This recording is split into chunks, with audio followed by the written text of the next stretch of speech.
Hi guys, thank you so much for coming back to my channel. For those who have already subscribed, thank you so much. And if you haven't subscribed, please subscribe below.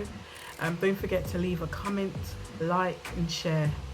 So this is a short video to show you how to achieve a simple wash and go. This is the result, as you can see. So in the video, I'm going to show you how easy it was for me to achieve this look. If you're interested, keep watching. So for this wash and go, I'm going to be using the Main Choice Leave-In Conditioner, oil from ORS. I'm going to use the Aunt Jackie's Don't Shrink Gel. I'm going to need some water and my DENMAN brush. As you can see, I've sectioned my hair into 3 sections to make it easier for me to do the wash and go. So I'm starting off by using the oil to oil my scalp and by massaging the oil into it. Again, doing this promotes hair growth. I'll be doing this to all the 3 sections of my hair.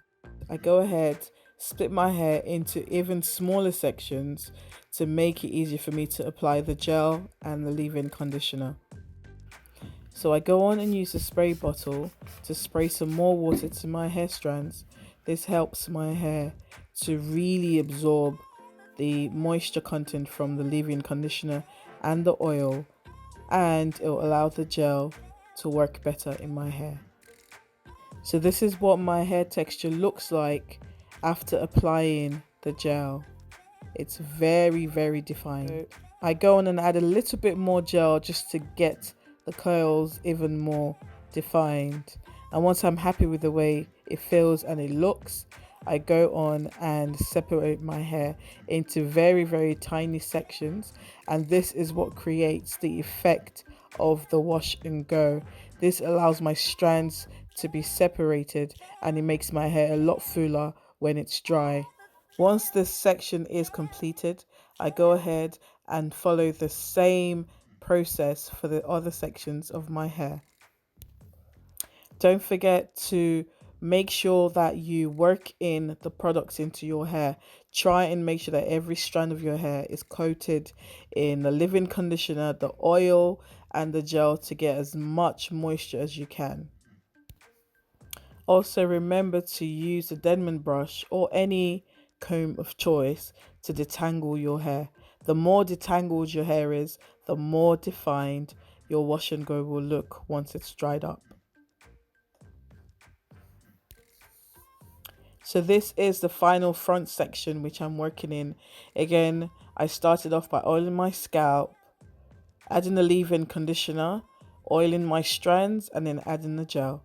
And once I've done that, I go on and I separate my strands into very tiny sections.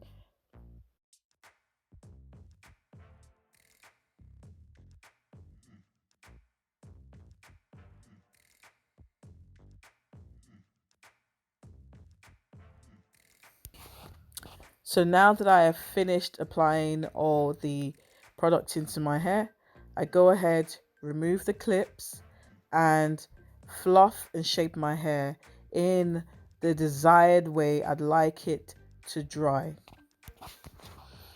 And once I'm happy with it, that's it guys. I just leave my hair in the same shape and leave it to air dry. I literally do nothing to it. But if you're in a hurry and you want your hair to dry a bit quicker, just go ahead, take your blow dryer and use it to dry it. Hi guys, I'm back. Thank you for watching. I hope you enjoyed the video. It's very easy to achieve this look. It just takes a little bit of time and patience. But I left my hair to air dry overnight. Right now it is 100% dry. You can see it has extreme definition, especially the front section of my hair. I hope you've enjoyed this video. If you have any questions at all, just leave them in the box below and don't forget to share. Thank you so much. Have a good one.